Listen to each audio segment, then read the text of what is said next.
today to really figure out how to shape this, how to make it very thin.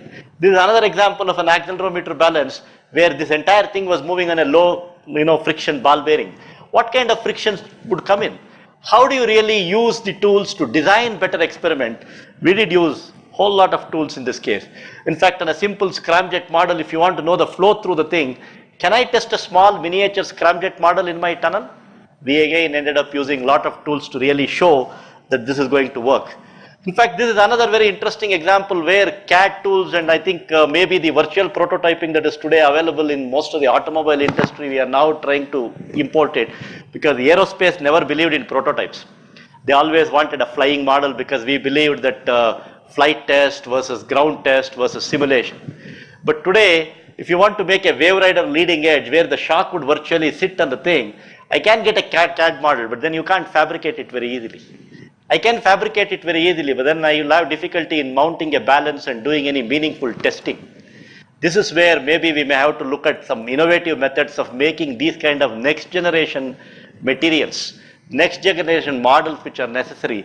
In fact, the hypersonic missile is supposed to have a leading edge made out of wave rider, where the wave virtually sits on the leading edge and there is no virtual spillage from bottom surface to the top surface. So these are all some interesting challenges even for the manufacturing field.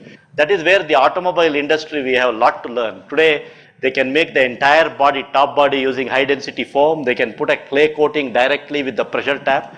And if somebody wants to remove in a hand sketch, in fact, the Italians do that wonderfully well. They actually put a sketch and chop off using handheld CNC machines.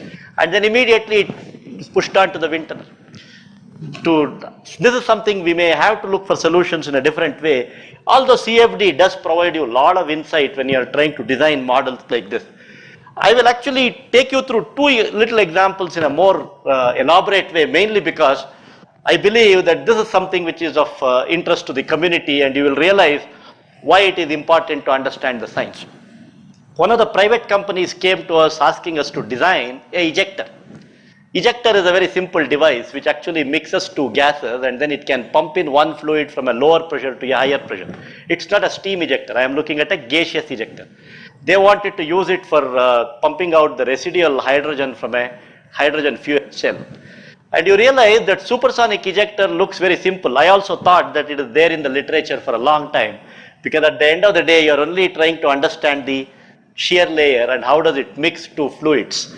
And incompressible flow mixing is a different ball game, but in a compressible flow mixing is always a big problem because the momentum of your shear layer will be so large that it will simply take you through, it will never mix. And they wanted to mix hydrogen of all the fuels for a particular concentration. How do we handle this? It was a very interesting problem. In fact, those of you who do not know ejector, it's a simple device that actually pumps the fluid using another fluid. So in our case, the problem which was posed to us, the primary fluid was also the air which did not have oxygen, and the secondary fluid was hydrogen which actually comes out from a fuel cell, and this is the residual hydrogen. Now when you look at the gas dynamics, I again going to go back to the textbook because I am a little old fashioned in this respect. I first need to understand what is the flow here, and you very soon realize that this is a serious gas dynamic problem which involves shock wave boundary layer interaction, shock interaction, shock shear layer interaction. Nothing could be more complicated than this. And to our dismay, when you go and find the literature, all the design which is done in the ejector is highly empirical in nature. Nobody will tell you what should be the length of the mixing zone. Even today, we don't have the answer to that. They would say you can take 10 times the diameter, 15 times the diameter, nobody cares. But as academicians, we were interested in knowing how can you design this simple thing. This is when we asked a question, what really happens in this zone? And this is what I call as size. Then we just did the old-fashioned control volume approximation with all kinds of, you can always say that this would not really give you so many things, I don't care, it doesn't give me so many things, but then it does really give me the numbers, or I can actually size the ejector using a simple conservation principle. And I am sure all of this is still taught in the engineering colleges, but I don't know in what perspective they teach. That's very important. And if you can do that, you can actually come up with the sizing without any difficulty. And then we also said that we are going to do a parallel CFD just to understand whether my sizing which I did using theoretical method, does it make sense? And when you do that, you also realize that the analysis and CFD, they match reasonably well. And you can actually see how good the boundary layer and the shock interaction has been captured by ANSYS. Of course, we have gone through all the classical stuff. But then being an experimentalist, being a nuts and bolts man, I am not happy with this. I wanted to build a rig to really check whether my ejector is going to do the job. That is when we went ahead and built the entire setup. And now we are trying to use experiment, theory and CFD together, and we will be delivering the conceptual sized drawing to the client in the next 10 days. Now I am telling you this mainly because the confidence with which we can now say this ejector is going to work. I have actually calculated the efficiency of that. I have all figured out what is the actual mixing layer length. We just put a laser sheet. Now this has been there only in the primary fluid.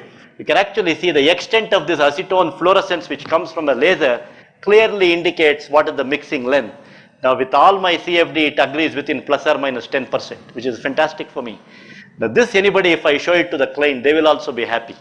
The reason is you cannot build a product or a service unless you have all the facets of problem solving built into you in the laboratory. This is one such example with very good success. We also had another very big dream. I just wanted to recreate a Pokhran blast in the laboratory.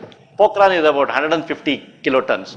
And all the explosion, what they normally measure is the overpressure behind the primary blast wave. And in fact, when the Pokhran explosion took place, that shock wave could be detected even as far as across the Pacific Ocean. That is how they, once you know what is the strength of the pressure, you can actually work back and figure out what is the strength of the explosive that they used. In fact, G.I. Taylor, in the first nuclear explosion when they did, he just had few pieces of paper which he had dropped before they moved away from the site. And in the static photograph which they had, when the explosion swept through the entire region, he was able to identify the particle, two different particles which are nothing but the paper. Looking at the particle velocity, he worked back and said, if I know the radius of the wave, what might be the energy? So our dream was, can I create a small blast wave in the lab, and then using the radius, can I go back and predict some of the features of a large scale explosion? This was a question we had. Of course, this was our own in-house research. So what we thought was, can I create something which is very safe? So we ended up using something like 100 picotons. This again, I want to highlight one more point. Please keep your minds open. Solution may be there next door, and very often all our problem starts because we don't talk to each other. We don't talk to each other inside a room. We don't talk to each other even in the office. Solution may be there just next door. And in fact, in a big mining industry, they use these kind of tubes which are called as nonal tube for transmission of detonation front. And it has got a HMX plus aluminum powder, which is hardly about few milligrams. So we wanted to check whether this is going to do the shock part. And then we did a simple visualization. See, in some cases, you cannot straight away start off with your simulation because it may not be available. I actually wanted to see if I get a blast wave. At every 1 microsecond, I can actually generate the full blast. You can see the combustion cloud, you can see the acoustic wave, you can see the primary blast, you can see the secondary blast. One picture is worth $1 million. I can actually see what is happening. Now, having known that, we plotted the entire, the trajectory. Experiments are also much better today. Every 1 microsecond, I can get a snapshot. That is probably the kind of slices that I can get even from CFD. What we did subsequently was also very interesting. We wanted to check how good are these experiments with the theory, because sometimes you can call it as prediction or whatever it is, but there was no theory for these kind of small scale explosion. All the large scale explosion theories stop at about 50 to 100 grams, but we thought whether we can do something else from that. And again, this is where I say that simple handwritten calculations many a times can give you a good result. That tube has got HMX plus aluminum, and it's a reactive Euler solution. Can I not solve them using simple one-dimensional model to really estimate what kind of energy may be coming out at the open end of the tube? How much of energy is going in the generation of the blast wave? So this was a question we asked, and we estimated from theory that you get about 1.9 joules. So commercial code, if I wanted to use, probably it would have taken me more time, but hand calculation would give you more insight in some of these things. But then we didn't stop there. We went and put this model and tried to verify whether some of the theories for large scale explosion can do the job. I won't get into the detail. You can very well see that this is a theory which has been worked out for large scale explosion 40 years ago, and they match reasonably well with experiment, but we were not very happy. I also wanted to see whether some of my own commercial code would do the job. We went ahead and then did the CFD analysis for this. Then as usual, of course, CFD is very colorful.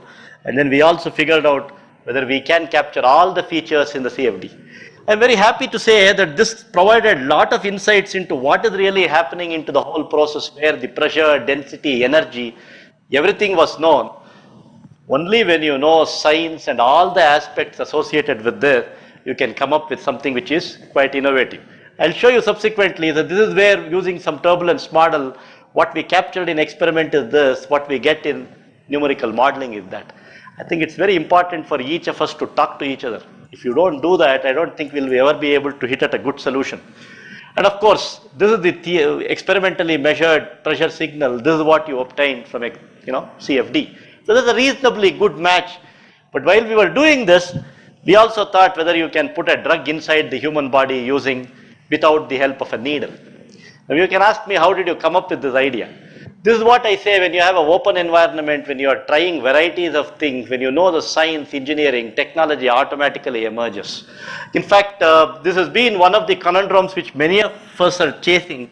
People want to get rid of needles. Mainly because those of you who have insulin, you would know how many times you take an injection. It's so painful. One of my friends with whom I was working for almost, now this has been my 12th year in the drug delivery as a passion. After the cancer is done, there are a lot of residual cells. And people have the anti-cancer drug, but they can't deliver it there. Because most of the time the cancerous cell is in such a part, and you do what is popularly called as a Rakshasa Vaidya. Either you give a chemotherapy or you put a radium treatment. Even after you remove it, spreads. So we want to have a needleless system similar to what you might be seen in Star Trek. Some of you were where you can have a remote thing. So we wanted to do something like this. All that we did was we took the nonal tube. Now then we put a drug cartridge. I won't get into the detail. The patent is still pending. And we are now, animal trials are over, and right now we are going in for the human trials. But the animal trial has actually given fantastic result.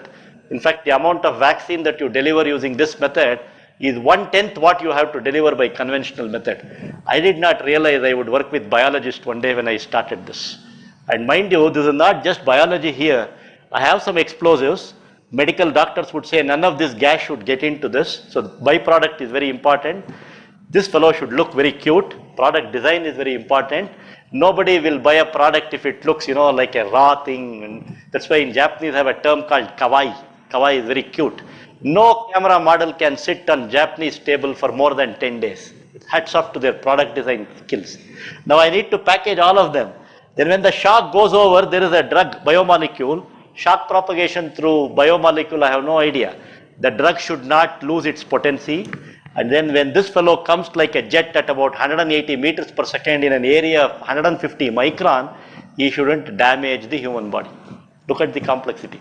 And if you do not respect biologists, you will never make a headway. And if you don't go and actually touch the animal and use your device. In fact, when we used this device on mice, they were all wonderfully playing around. They did not even know that there is something which is happening. Whereas with a needle, when you do, there is a lot of fundamental pain. So we have gone through a lot of it. It's not an easy process. But it will take another at least 5 years before we see the end of the daylight. But I would be very happy. Already we are looking at bacterial transformation using these kind of things. That is a product which we are trying to develop. In fact, the device looks something like this. And I'm happy that this device was also discussed in Parliament, where one of the MPs looked at a publication and he had asked a very big question where we answered all those things. It's not always politicians are not dumb. They also look at things. So we do have such kind of habit. One of the important thing that I also want to highlight here is cost is very important. You may build a very innovative product, and if it is going to cost $1 million, nobody will touch this. So we are looking at a cost which is about 5 rupees per meter, per shot. Whereas there is no commercial device which is available today. And using this, you can also put a desired DNA inside, which is called as a cell transformation. And even that, in fact, the Biorad sells it at about $40,000. And our device, which is homegrown, is around 5,000 rupees. And we are now trying to get rid of this tube because I don't like explosives. Although we use it on all the Diwali days, mainly because there could be objections. Right now, we are building a new system which uses solar energy, generates hydrogen oxygen in situ, and we are trying to combust hydrogen oxygen, generate the same intensity of shock, and then use it for drug delivery. Hopefully the second generation device will be much better than the first generation one. Maybe today this is what it is, and probably one day we will read somewhere here. I would like to just conclude by adding one small example.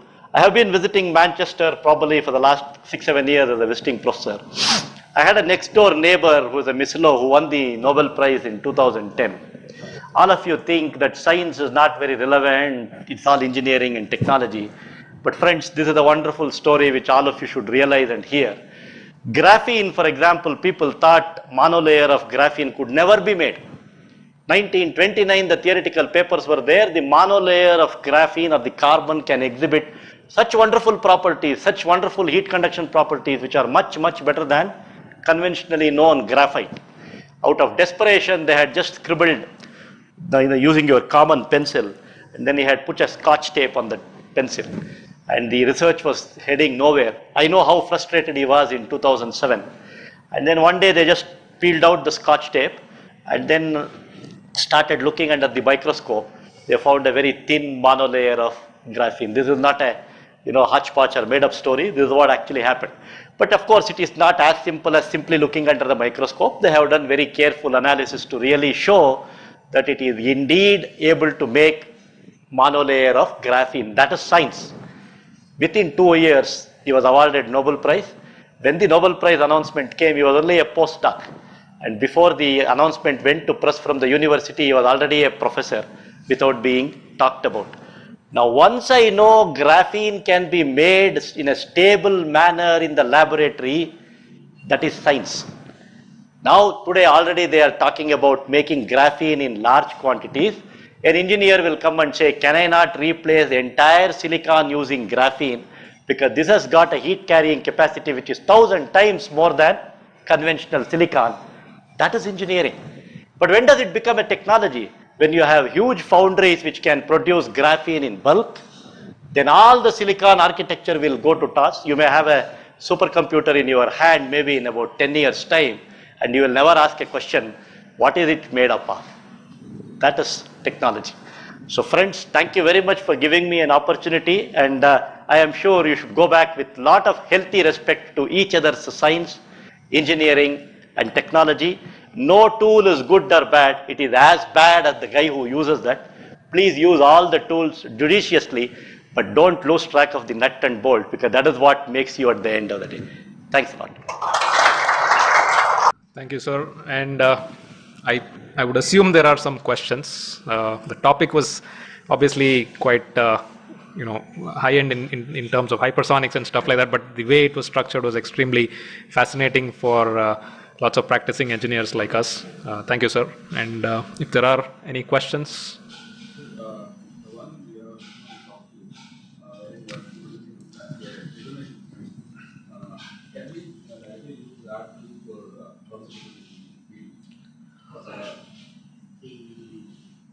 Amount would be very small, because these tubes, we have something like 80 milligrams per meter length. It's very small. You may use it for a single pulse, but try to do it, maybe you may have to design a cartridge which will have multiple tubes. There is a detonation front which you reach about 4.5 kilometers. Chapter will be there. But very unlikely that you will be able to build a device out of that, because you need a valve which can actually provide the fuel for actually creating a detonation front. As a single shot demonstration, yes, you can do that. But as an engine, there will be problems. But in principle, yes, you can always think of that, because there is a detonation front which is moving inside the tube. You can hold this tube in hand, so it's perfectly safe. There is no issue there. Oh yes, you should. We are actually, I didn't show you here, we are looking at collision of two blast wave. We are also looking at shock reflection from surfaces. We are now trying to generate a shock map, so that how the large scale explosions really create the reflections. So you can use it for shock focusing and all those things. This is extremely repeatable. The repeatability is as good as about 1%. In fact, I was also reminded of this whole connection of science, engineering, etc. Bill Gates Foundation is also involved in certain innovations, and one of the topics that they had chosen a couple of years back was to eradicate malaria in most parts of the world. The way they looked at it was to use certain rays which create a sort of a virtual shield around the individual. So there is no more these odomos screens and all that stuff. And those frequencies are set in such a way that it will allow all other insects, all other things to move through that virtual screen, but for the Anopheles female mosquito. And that was not the challenge. The challenge was to make it cheaper than the cotton net that was available. It's really a product which can be sold in the world. So thank you so much, sir. I'd like Mr. Sundarajan to hand over a memento to you.